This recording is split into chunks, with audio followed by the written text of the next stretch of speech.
तो मैं हूं दिनेश किवोरा। न्यूज़ टाइम में आपका स्वागत है।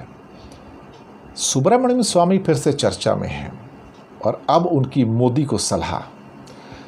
कोरोना से लड़ने के लिए सरकार की कमान नितिन गडकरी को सौंप दो, क्योंकि वो साबित कर चुके हैं कि वो क्या कर सकते हैं। प्राइम मिनिस्टर ऑफिस पर भरोसा करना बिल्कुल बेकार है और सुब्रमण्यम स्वामी कहते हैं पीएमओ ऑफिस इज यूजलेस। सीधा अटैक मोदी के ऊपर की गद्दी छोड़ दो और नितिन गडकरी को प्रधानमंत्री बना दो। आप मतलब समझ ही गए होंगे।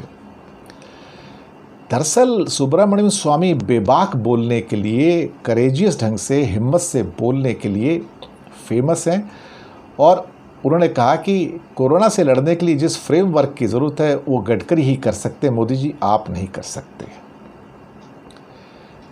स्वामी आगे कहते हैं कि ब्रिटिश के खिलाफ और बाकी जो अटैकर्स है इंडिया में, उनसे हमने सामना किया, तीसरी लहर का सामना भी कर लेंगे, बच्चे भी इसका सामना कर रहे हैं और तीसरी लहर भी आएगी। तो ये सारी लड़ाई जो है गडकरी को सौंप दो, नितिन गडकरी को। मोदी जी प्रधानमंत्री कार्यालय के ऊपर हम भरोसा नहीं कर सकते। पीएमओ जो वर्ड यूज़ किए हैं, लिखते हैं relying on PMO is useless, यानी कि पीएमओ ऑफिस पीएमओ के ऊपर डिपेंड करता है, प्राइम मिनिस्टर ऑफिस के ऊपर डिपेंड करना यूजलेस है, आप किसी काम के नहीं हो।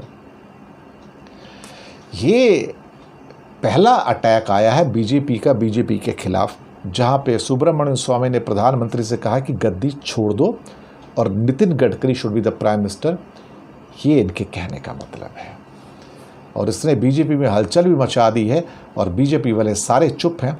वैसे मोदी जी ने प्रूव तो कर ही दिया है, चाहे वो नोटबंदी थी या अधकचरा जीएसटी था या बेकार का एक लॉकडाउन था और अब जो हालत देश की है, तो मोदी जी ने प्रूव तो कर दिया कि वो देश नहीं चला सकते हैं, उनके बस की देश चलाना नहीं है।